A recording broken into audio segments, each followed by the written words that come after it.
স্বাগত দীপ্ত সংবাদে আপনাদের সাথে আছি আমি ইয়াসমিন সুমনা। শুরুতেই সংবাদ শিরোনাম। জাতীয় ঐক্যমত্য কমিশনের বৈঠকে জুলাই সনদের ওপর গুরুত্বারোপ, চলছে নানা বিষয়ে আলোচনা। ত্রাণ নিতে গিয়ে প্রাণ গেল অন্তত 92 ফিলিস্তিনির, জাতিসংঘের নিন্দা, নেতানিয়াহুর খাদ্যে বিষক্রিয়া। সাফ অনূর্ধ্ব 20-এর অলিখিত ফাইনাল সন্ধ্যায় নেপালের বিপক্ষে ড্র কিংবা জয় দরকার বাংলাদেশের।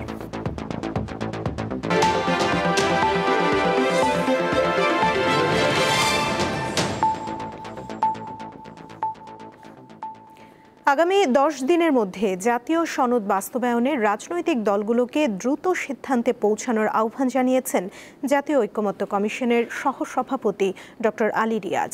সকালে রাজধানীর ফরেন সার্ভিস একাডেমিতে অনুষ্ঠিত দ্বিতীয় দফার 16তম দিনের আলোচনায় কথা বলেন তিনি।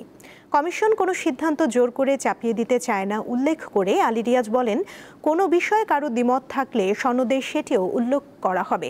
জাতীয় ঐক্যমত্য কমিশনের সাথে আজকের আলোচনায় বিএনপি, জামায়াতে ইসলামী, জাতীয় নাগরিক পার্টি, গণ অধিকার পরিষদ, গণসংহতি, বাংলাদেশের কমিউনিস্ট পার্টি সহ অনেক রাজনৈতিক দলের প্রতিনিধিরা অংশগ্রহণ করেছেন। কিছু পরিবর্তন করতে পারবো না বলা আছে। তো আমি জনাব সানি আব্দুল হক, আমরা গতকালের আলোচনায় আলাপ আলোচনার মাধ্যমে যতটুকু সংস্কার প্রয়োজন ঠিক ততটুকু শেষ করে অন্তর্বর্তী সরকার তরুণদের বাংলাদেশ গড়ে তুলতে বদ্ধপরিকর, এমন মন্তব্য করেছেন শিক্ষা উপদেষ্টা CR আবরার। সকালে ঢাকা বিশ্ববিদ্যালয়ের উদ্যোগে জুলাই স্মৃতি সংগ্রহশালার উদ্বোধনী অনুষ্ঠানে তিনি এ মন্তব্য করেন। তিনি আরও বলেন, দেশে অস্থিরতা থাকলেও মানুষ নতুন করে নাগরিক অধিকার ফিরে পেয়েছে।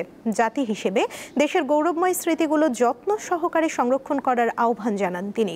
পরে ডাকসু ভবনে ফটোগ্রাফির মাধ্যমে তুলে ধরা ঐতিহাসিক জুলাই বিপ্লবে নিহতদের স্মৃতি ঘুরে দেখেন শিক্ষা উপদেষ্টা।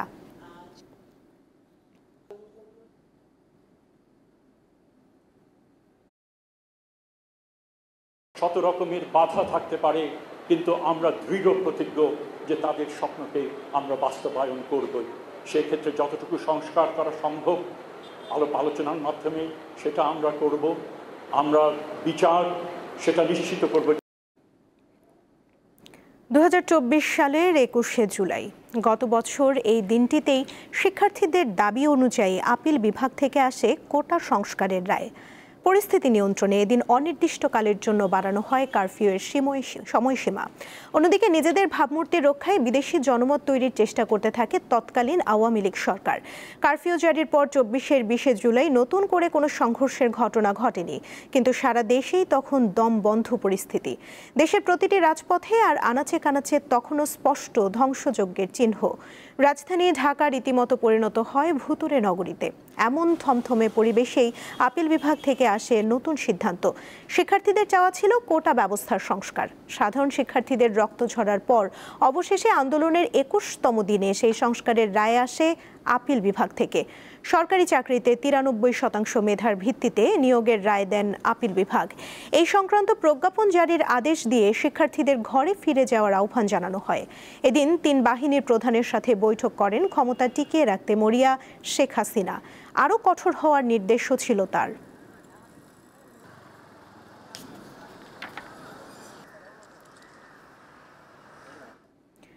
খাগড়াছড়ির মাটিরাঙ্গার সীমান্তবর্তী টং এলাকায় বিজিবি ও ইউপিডিএফ এর মধ্যে গোলাগুলির ঘটনা ঘটেছে। গত রাত 3:30টার দিকে এ ঘটনা ঘটে। এ সময় অভিযান চালিয়ে 2টি রাইফেল, একটি পিস্তল, একটি শর্টগান ও 16 রাউন্ড গুলি সহ অন্যান্য সরঞ্জামাদি উদ্ধার করে বিজিবি। স্থানীয়রা জানান, মাটিরাঙ্গার সীমান্তবর্তী পুংপাড়া ইউনিয়নের টংপাড়া এলাকায় জামিনীপাড়া জোনের আওতাধীন বিজিবির একটি টহল দলের সাথে ইউপিডিএফ এর মূল সংগঠনের সাথে গোলাগুলির ঘটনা ঘটে। এক পর্যায়ে সন্ত্রাসীরা পালিয়ে যায়। বিকেলে এ বিষয়ে বিজিবি বাহিনী জামিনীপাড়া জোন থেকে একটি ব্রিফিং করার কথা রয়েছে।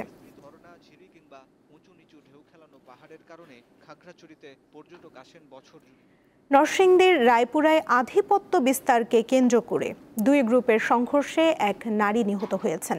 আহত হন আরও অন্তত 10 জন। নিহত মোমেনা বেগম রায়পুরা উপজেলার সায়দাবাদ এলাকার আক্তার হোসেনের স্ত্রী।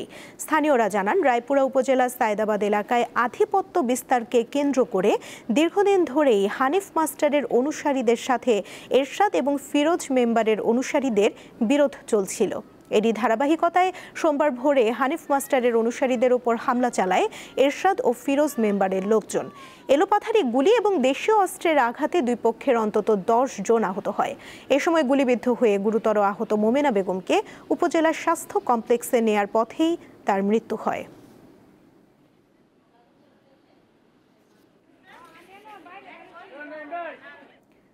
গোপালগঞ্জে কারফিউ এবং 144 ধারা জারি না থাকলেও জনমনে গ্রেফতার আতঙ্ক বিরাজ করছে। গত বুধবারের সহিংসতার ঘটনায় সোমবার সকাল পর্যন্ত হত্যাসহ মোট 8টি মামলা দায়ের করা হয়েছে। এর মধ্যে রোববার 4টি পৃথক হত্যা মামলা দায়ের করা হয়। গোপালগঞ্জ সদর থানা পুলিশ জানায় 4টি মামলায় অজ্ঞাতনামা 5400 জনকে আসামি করা হয়েছে। এর মধ্যে রমজান কাজীর মৃত্যুর ঘটনায় 900 জনকে এবং সোহেল, দীপ্ত সাহা ও ইমন হত্যা মামলায় প্রতিটিতে আরও অন্তত 1500 জনকে অজ্ঞাতনামা হিসেবে আসামি করা হয়। তবে রমজান মুন্সির মৃত্যুর ঘটনায় এখন পর্যন্ত কোনো মামলা হয়নি বলে জানা গেছে।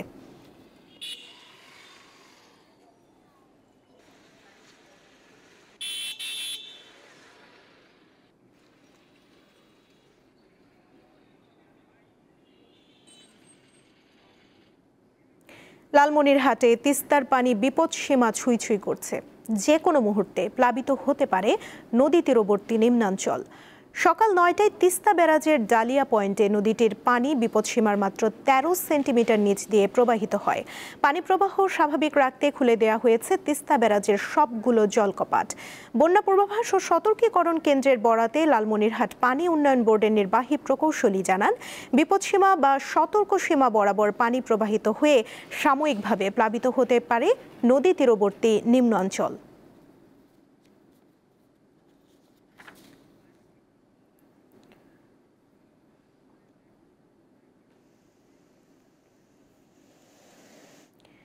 দিনাজপুরের হিলি স্থলবন্দর দিয়ে আমদানি রপ্তানি কমে যাওয়ায় এর প্রভাব পড়েছে শ্রমজীবীদের ওপর।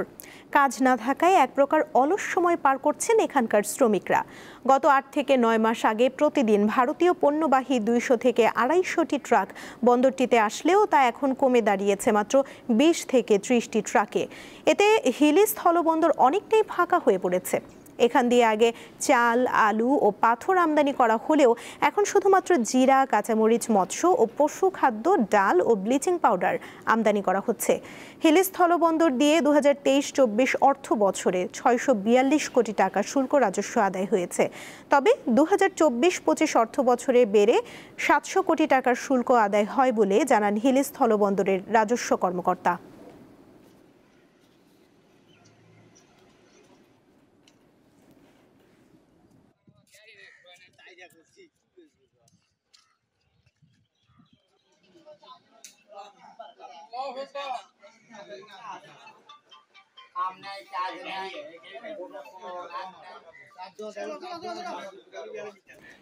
এ বিষয়ে জানাতে হিলি স্থলবন্দর থেকে টেলিফোনে যুক্ত আছেন সহকর্মী সুলতান মাহমুদ। সুলতান, বন্দর দিয়ে আমদানি রপ্তানি কমে যাওয়া নিয়ে ব্যবসায়ীরা কি বলছেন, আমাদের বিস্তারিত জানাবেন।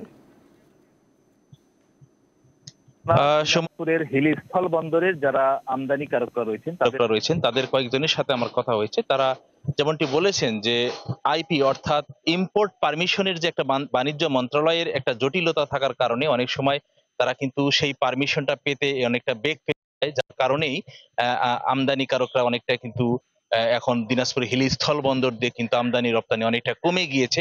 এবং পাশাপাশি আরেকটি কথা বলেছেন যে যেহেতু ডলারের একটা সংকট রয়েছে, সেটার কারণেও কিন্তু আমদানিকারকরা অনেকটা এই ডলারের সংকটের কারণে কিন্তু আমদানি রপ্তানির যে বিষয়টি ছিল সেটি কিন্তু অনেকটা জটিলতা বা সংকট মনে করছেন বলে তারা আমাদেরকে জানিয়েছেন। তবে আরেকটা বিষয় আমরা এখানে দেখেছি যে এখানে আমদানিকারকরা এক সময়ে যে আইপি বা ইম্পোর্ট পারমিশন পেতে যে সুযোগ সুবিধাগুলা ব্যবহার করতেন, কিন্তু বর্তমান সময়ে সেই সুযোগ সুবিধাটা কিন্তু অনেকটাই না পাওয়ার কারণে এখানকার যারা আমদানিকারকরা রয়েছেন অনেকটা কিন্তু তারা আমদানি করতে অনেকটা বিমুখ হয়ে গিয়েছেন। কারণ আমদানি ভারতীয় যে পণ্যগুলো রয়েছে, যেটি ভারতের থেকে বাংলাদেশে আসে, অর্থাৎ বাংলাদেশের যে কোনো পণ্যের যখন চাহিদা মূল্য বেড়ে যায় তখনই কিন্তু ভারতের পণ্য বাংলাদেশের আমদানিকারকরা নিয়ে আসেন।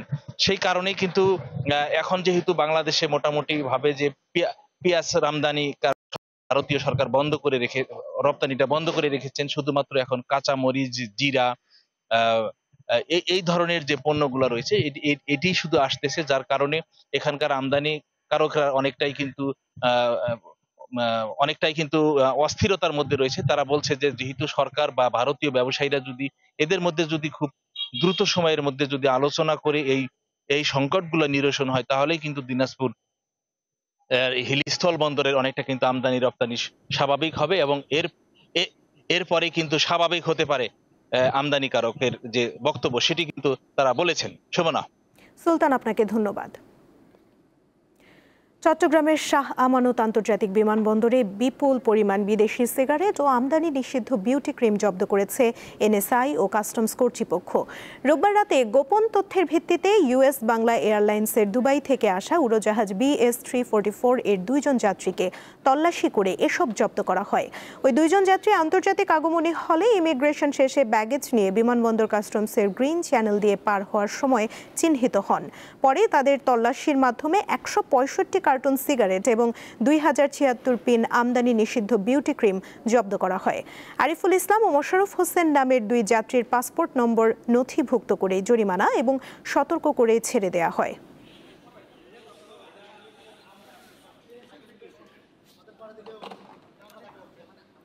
নওগাঁয় শেষ সময়ে জমে উঠলেও আমের ভালো দাম না পাওয়ায় হতাশ চাষিরা। আম বিক্রি করে উঠছে না উৎপাদন খরচ। বাগান মালিকের দাবি, গত বছরের চেয়ে এবার আমের দাম অর্ধেকে নেমে এসেছে।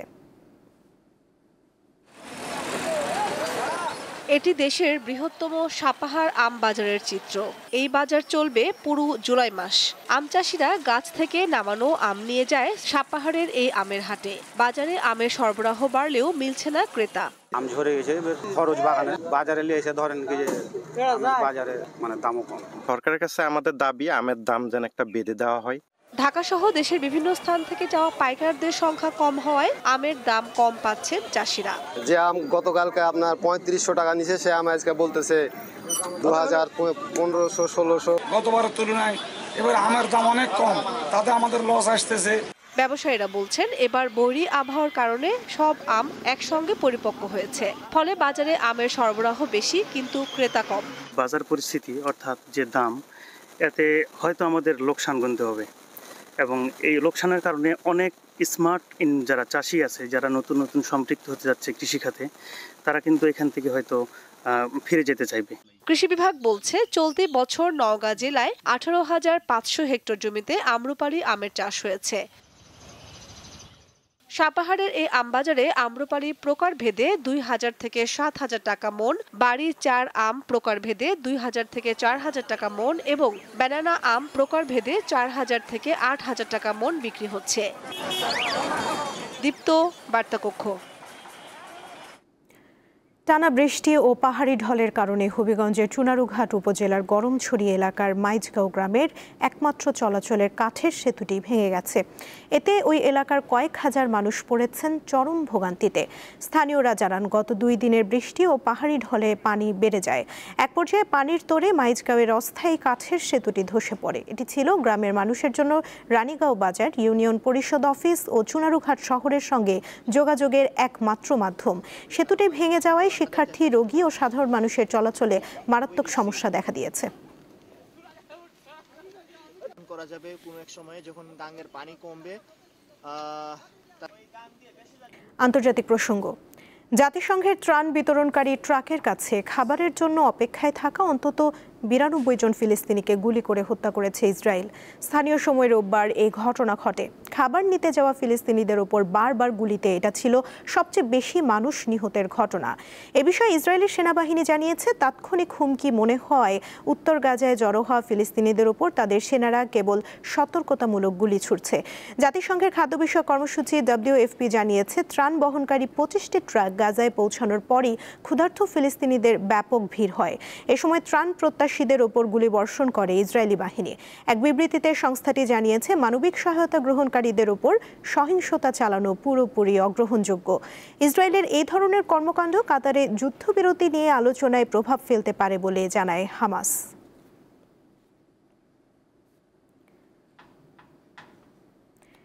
ইসরায়েলের প্রধানমন্ত্রী বেনিয়ামিন নেতানিয়াহু খাদ্যে বিষক্রিয়ায় আক্রান্ত হয়েছেন। রোববার তার কার্যালয় থেকে জানানো হয়, প্রধানমন্ত্রী আগামী 3 দিন বাসায় বিশ্রামে থাকবেন এবং সেখান থেকে দাপ্তরিক কার্যক্রম চালিয়ে যাবেন।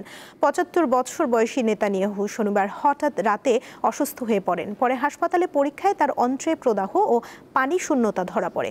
চিকিৎসকেরা রক্তনালীর মাধ্যমে তার শরীরে তরল পদার্থ সরবরাহ করছেন।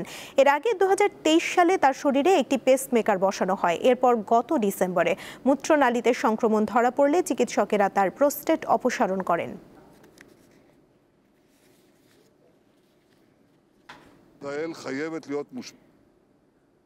ইরানে ভয়াবহ তাপপ্রবাহের মধ্যে চরম পানি সংকটে পড়েছে দেশটির বিভিন্ন অঞ্চল। কোনো কোনো জায়গায় তাপমাত্রা 50 ডিগ্রি সেলসিয়াস ছাড়িয়ে গেছে, যা চলতি বছরের সর্বোচ্চ। এমন পরিস্থিতিতে রাজধানী তেহরানে সাধারণ ছুটি ঘোষণা করেছে কর্তৃপক্ষ। রোববার এ তথ্য জানিয়েছে কাতার ভিত্তিক সংবাদ মাধ্যম আল জাজিরা। দেশটির সরকার মানুষকে পানি ও বিদ্যুৎ সাশ্রয়ের অনুরোধ জানিয়েছে। ইরানের জাতীয় আবহাওয়া অধিদপ্তর জানিয়েছে, দেশটির দক্ষিণাঞ্চলের মরুপ্রধান এলাকাগুলো সবচেয়ে বেশি ক্ষতিগ্রস্ত। অতিরিক্ত গরমে এসব অঞ্চলে পানির ঘাটতি ভয়াবহ রূপ নিয়েছে। এছাড়া পানি ব্যবহারে সীমাবদ্ধতা আরোপ করে কর্তৃপক্ষ দেশজুড়ে সতর্কতা জারি করেছে।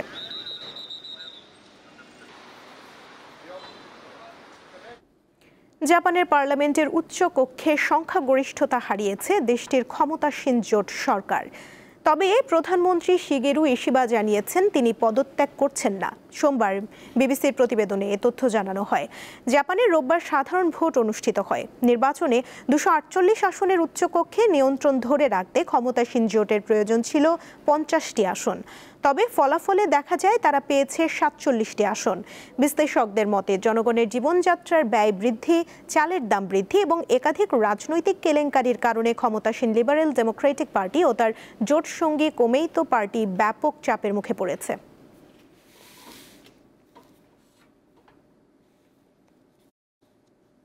খেলার খবর।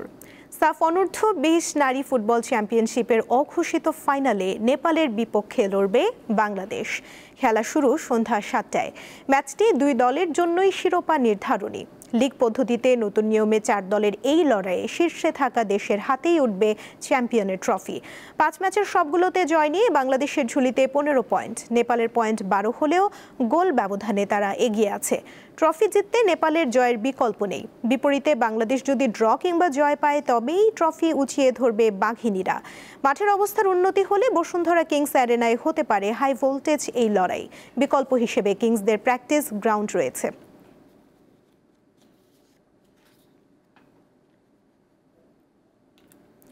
যে দলটা একটা সময় ছিল নড়বড়ে, হজম করত একের পর এক গোল, তারাই এখন দক্ষিণ এশিয়ায় টানা 2 বারের রানী। আন্তর্জাতিক অঙ্গনে আবির্ভাবের পর থেকেই ফুটবলের সবুজ গালিচায় বাংলাদেশ নারী ফুটবল দল লিখে যাচ্ছে নতুন সব ইতিহাস। বয়সভিত্তিক কিংবা মূল দল প্রতিপক্ষকে গোল বন্যায় ভাসিয়ে জয়িতারা এশিয়ান অঞ্চলেও ঠাঁই করে নিয়েছে। 2005 সালে দক্ষিণ কোরিয়ায় এএফসি অনূর্ধ্ব 17 বাছাই পর্বে গুয়ামের বিপক্ষে 1-0 গোলে হার দিয়ে 20 বছর আগে নারী ফুটবলে যে যাত্রা শুরু করেছিল বাংলাদেশ, ওই টুর্নামেন্টে জাপানের কাছে 24-0 গোলে বিধ্বস্ত হয়ে লাল সবুজের মেয়েরা টের পেয়েছিল আন্তর্জাতিক ফুটবলের নির্মম বাস্তবতা। সেই হতাশার মধ্যেই লুকিয়েছিল সাফল্যের বীজ। 2 দশক পর সেই বীজ থেকে ফলছে সাফল্যের ফল। বাংলাদেশের সামনে গোলবন্যায় ভাসছে প্রতিপক্ষ। সর্বশেষ সাফ অনূর্ধ্ব 20 চ্যাম্পিয়নশিপের প্রথম ম্যাচে বাংলাদেশ 9-1 গোলে বিধ্বস্ত করেছে শ্রীলঙ্কাকে। আর মিয়ানমারে গত 5 জুন এএফসি নারী এশিয়ান কাপ বাছাই পর্বে বাংলাদেশ 3 ম্যাচে করেছে 16 গোল, খেয়েছে মাত্র 1টি। গোলের এই ধারাবাহিকতা হঠাৎ পাওয়া নয়। বাংলাদেশ এর আগেও বেশ কিছু ম্যাচে প্রতিপক্ষকে গোল বন্যায় ভাসিয়েছে। আন্তর্জাতিক ফুটবলের যে কোনো স্তরে বাংলাদেশের সর্বোচ্চ ব্যবধানের জয় 17-0 গোলে। 2018 সালে ভুটানের থিম্পুতে সাফ অনূর্ধ্ব 18 নারী চ্যাম্পিয়নশিপে পাকিস্তানের বিপক্ষে। বাংলাদেশের দ্বিতীয় সর্বোচ্চ ব্যবধানে জয় 16-0 গোলে। 2015 সালে নেপালের মাঠে ভুটানকে হারিয়ে এএফসি অনূর্ধ্ব 14 চ্যাম্পিয়নশিপে গ্রুপ চ্যাম্পিয়ন হয়েছিল বাংলাদেশ। 16 গোলের পর 14 গোলের জয়ও রয়েছে মেয়েদের। 2018 সালের থিম্পুতে বাংলাদেশের মেয়েরা পাকিস্তানকে গুড়িয়ে দেয় 14-0 গোলে। সেটি ছিল অনূর্ধ্ব 15 সাফে। এরপর ঢাকায় 2021 সালের সাফ অনূর্ধ্ব 19 চ্যাম্পিয়নশিপে শ্রীলঙ্কাকে 12-0 গোলে হারায় লাল সবুজেরা। 10-0 গোলের ব্যবধানে জয়ের রেকর্ড আছে 4টি। এমন বড় বড় জয়ে এগিয়ে যাচ্ছে বাংলাদেশের মেয়েরা। অনেক ম্যাচেই তারা প্রতিপক্ষকে গোলে ভাসিয়ে দিচ্ছে। পারভেজ খোকন, দীপ্ত স্পোর্টস। গত 10 জুন ঢাকা স্টেডিয়ামে এএফসি এশিয়ান কাপ বাছাইয়ে বাংলাদেশ ও সিঙ্গাপুরের হাই ভোল্টেজ ম্যাচের দ্বিতীয়ার্ধ শুরু হয় নির্ধারিত সময়ের 2 মিনিট পর। খেলার নিয়ম ভঙ্গ করায় বাফুফেকে $1,500 মার্কিন জরিমানা করেছে AFC disciplinary and ethics committee. চলতি মাসের 17 তারিখ এএফসির এই কমিটির সভা অনুষ্ঠিত হয়। সেখানে বাফুফেকে সতর্ক করে দেয়া হয় যেন ভবিষ্যতে এমন ঘটনার পুনরাবৃত্তি না ঘটে। সেক্ষেত্রে আরও কঠোর শাস্তির সম্মুখীন হতে হবে। আগামী 30 দিনের মধ্যে বাফুফেকে জরিমানার অর্থ পরিশোধ করতে নির্দেশ দিয়েছে এএফসি। শুধু বাংলাদেশ নয়, এএফসি ডিসিপ্লিনারি অ্যান্ড এথিক্স কমিটির সভায় বিভিন্ন কারণে মিয়ানমার, পাকিস্তান ও কিরগিজস্তান সহ অন্যান্য দেশকেও জরিমানা করা হয়।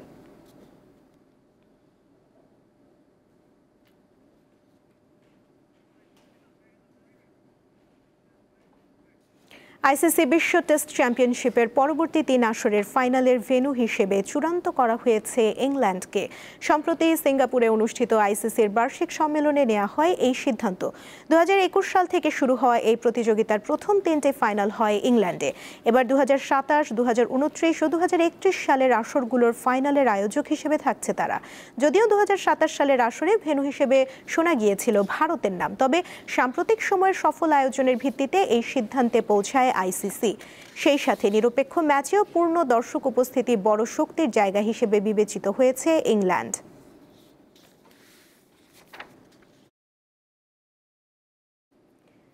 দীপ্ত সংবাদ শেষ করার আগে শিরোনামগুলো জানিয়ে দিচ্ছি আরও একবার।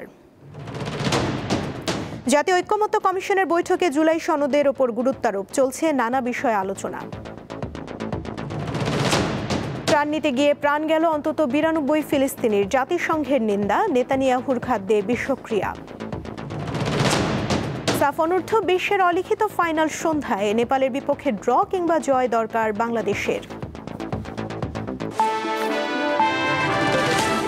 এই ছিল এখনকার মতো। পরবর্তী সংবাদ বিকেল 5টায় জেলা সংবাদ দেখার আমন্ত্রণ রইল। এছাড়া আরও তথ্য এবং বিনোদন জগতের নানা খবর পেতে যুক্ত থাকুন দীপ্ত ডিজিটাল প্ল্যাটফর্মের সাথে। ধন্যবাদ সবাইকে।